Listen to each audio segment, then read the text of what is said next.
Well, if it's not my friend Pythagoras. So we are going to do a Pythagorean theorem question for our ASVAB geometry portion of our mathematics knowledge test. So we have one leg of a right triangle that is 2, the other is 3. What is the length of the hypotenuse? Well, if it helps you doing drawing, go for it. It's a right triangle. You can draw whatever you want. This is a right triangle. One piece is 2, one piece is 3, and we are trying to find the hypotenuse, or the longest side on that triangle opposite the right angle.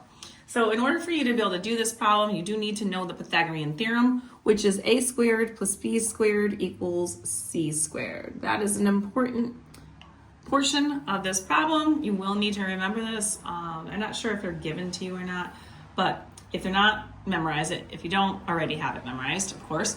Now, all you're going to do is put your legs in. So the legs are always the A and the B. It doesn't really technically matter which one is which.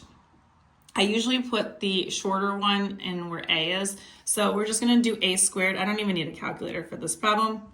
B squared, we're going to do the other leg, and our C squared. So 2 squared is 2 times 2, which is 4. And then we have 3 times 3, which is 9. So this is going to be 4 plus 9, which is equal to c squared. And then when we do these problems, so this is how you do it if you have the 2 legs.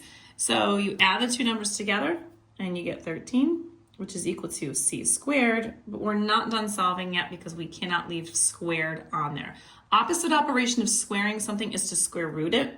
So in order for us to get the correct finalized answer, we need to square root both sides. That's going to cancel that square part out, and that's going to leave me with a square root of 13 as my finalized answer. Now, if you're able to use a calculator for this question, you might hit the square root of 13 on a calculator if they asked you to round it to the nearest tenth. I don't think they're going to ask you that because otherwise they would tell you like round to the nearest tenth, round to the nearest hundredth, whatever it is. So your finalized answer here would be C is equal to square root of 13. And if you want more questions like these, this is found in the ASVAB playlist of my preparations. And you can also find more Pythagorean theorem questions, both with the legs together and missing the hypotenuse, or vice versa. You might have a leg and a hypotenuse. So if that might be something that you need more help with, you can find that in my playlist of Pythagorean theorem. And don't forget to like, share, and follow me for more questions like these.